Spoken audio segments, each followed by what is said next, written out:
नमस्कार मित्रांनो, आपण आज लिंगविचार हा घटक बघणार आहोत. तर लिंगविचार म्हणजे काय? नामाच्या रूपावरून एखादी वस्तू वास्तविक अगर काल्पनिक पुरुष जातीची आहे की स्त्री जातीची आहे असं जे वर्णन केलं जातं त्याला काय म्हटलं जातं? तर त्याला म्हटलं जातं, त्यावरून आपल्याला लिंग कळतं. मग मराठी भाषेमध्ये किती प्रकारचे लिंग असतात? तर 3 प्रकारचे असतात. एक असतं पुरुषलिंगी किंवा पुल्लिंगी, दुसरं असतं स्त्रीलिंगी आणि तिसरं असतं नपुंसकलिंगी. ठीक आहे. पुल्लिंगीमध्ये बघा, मुलगा, शिक्षण, घोडा, चिमण, सूर्य, चंद्र, सागर, दगड, कागद, पंखा इत्यादी. ठीक आहे.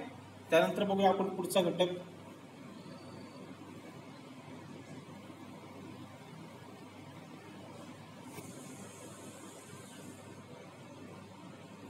तो मुलगा हा दिसतो इथे आपल्याला. ठीक आहे. तो मुलगा. त्यानंतर बघा ती मुलगी, त्यानंतर ते मूल. ठीक आहे. बघा या ठिकाणी स्त्रीलिंगीमध्ये काय आहे? तर स्त्रीलिंगीमध्ये मुलगी, शिक्षक यासारखे घटक आहेत. मुलगी, शिक्षिका, घोडी, चिमणी, खुर्ची, शाळा, नदी, वही, खिडकी, इमारत, पाटी इत्यादी. तर नपुंसकलिंगीमध्ये काय?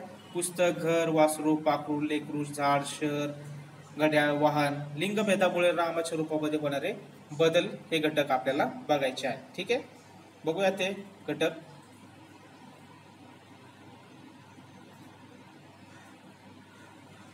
बघा नियम क्रमांक 1 याचे नियम आहेत, ते नियम आपल्याला बघायचे. नियम क्रमांक 1 असं म्हणतो, अकारांत पुल्लिंगी प्राणीवाचक नामाचे स्त्रीलिंगी रूप इकारांत होते व त्याचे नपुंसकलिंगी रूप एकारांत होते. उदाहरणार्थ बघा, मुलगा, मुलगा चाले, मुलगी, मुलगे, पोरगा, पोरगी, पोरगे, कुत्रा, कुत्री, कुत्रे. म्हणजे काय? नियम क्रमांक सांगतो की अकारांत पुल्लिंगी प्राणीवाचक नामाचे स्त्रीलिंगी रूप हे इकारांत होते. बघा, मुलगा, मुलगी आकारांत आहे मुलगा आणि मुलगी आहे इकारांत, आणि त्याचं नपुंसकलिंगी रूप आहे मुलगे.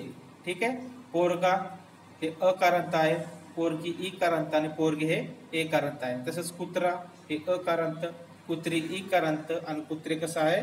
तर हे एकारांत आहे. ठीक आहे. नियम क्रमांक 2 असा म्हणतो की काही प्राणीवाचक पुल्लिंगी नामांना इन प्रत्यय लागून त्याचे स्त्रीलिंगी रूप होतात. उदाहरणार्थ बघा, सुतार, सुतारीन, माळी, माळीन, तेली, तेलीन आणि वाघ, वाघ. ठीक आहे. बघा इथं सांगितलेलं आहे की काही प्राणीवाचक पुल्लिंगी नामाचे इन प्रत्यय लागून त्याचे स्त्रीलिंगी रूप काय होतं? तयार होतं. त्यानंतर पुढचा प्रकार बघायचा, पुढचा नियम बघायचा आपल्या. नियम क्रमांक 3, काही प्राणीवाचक अकारांत पुल्लिंगी नामाचे स्त्रीलिंगी रूप इकारांत होते.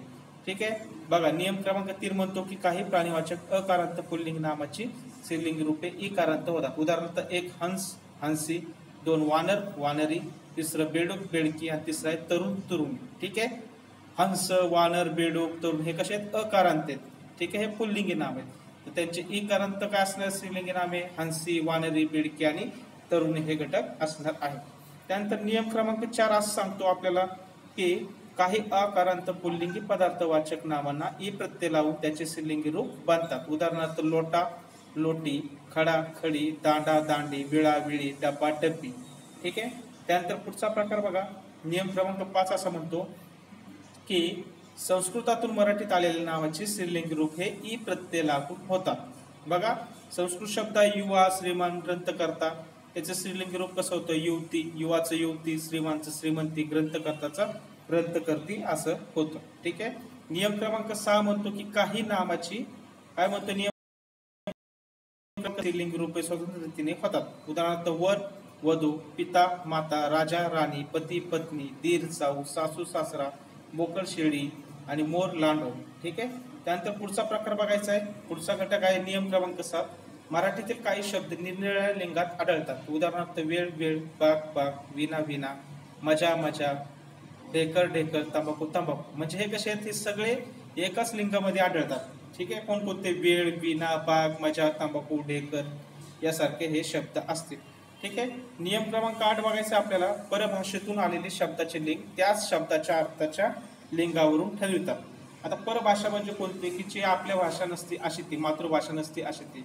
ठीक आहे. बघा, इंग्रजी भाषेतील पुट त्यालाच काय म्हटलं तर जोडा म्हटलं तर मराठी भाषेत त्याचं रूप कोणतं आहे? पुल्लिंगी.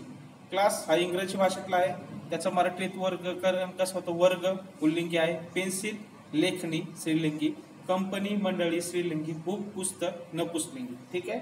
त्यानंतर पुढचा प्रकार बघायचा आहे. नियम क्रमांक 9, सामासिक शब्दाचे लिंग हे शेवटच्या लिंगाप्रमाणे असते. ठीक आहे. सामासिक शब्दाचे लिंग हे शेवटच्या लिंगाप्रमाणे असते. उदाहरणार्थ एक साखर भात पुल्लिंगी आहे. बघा साखर भात याच्यामध्ये साखर भात याच्यामध्ये शेवटचा शब्द काय आहे? भात. भात कसा असणार आहे? पुल्लिंगी. मीठ भाकरी, भाकरी कशी आहे? स्त्रीलिंगी. भाजीपाला, पाला कसा आहे? पुल्लिंगी. भाऊ बहीण, बहीण कशी आहे? स्त्रीलिंगी. देवघर, शेवटी घर येते कसं आहे? नपुसलिंगी आहे. ठीक आहे. त्यानंतर बघा पुढचा नियम क्रमांक 10 असं सांगतो की काही नामे पुल्लिंगी व स्त्रीलिंगी असूनही उल्लेख त्याचा पुल्लिंगीच करतात. बघा हे परीक्षेला विचारते तुम्हाला की काही नामे पुल्लिंगी आणि स्त्रीलिंगी असून त्यांचा उपयोग कसा होतो? उल्लेख कसा होतो? पुल्लिंगीच होतो. उदाहरणार्थ गरुड, मासा, सुरवड, साप, होळ, उंदीर. ठीक आहे. अशा प्रकारचा हा नियम क्रमांक 10 आहे. त्यानंतर बघूया पुढचा नियम क्रमांक 11. काही नामे पुल्लिंगी व स्त्रीलिंगी असूनही त्यांचा उल्लेख केवळ स्त्रीलिंगीच करतात. बघा इथं नियम क्रमांक 11 असं सांगतो की काही नामे कशी आहेत? पुल्लिंगी पण आहेत आणि स्त्रीलिंगी पण आहेत, परंतु त्यांचा उल्लेख कसा केला जातो?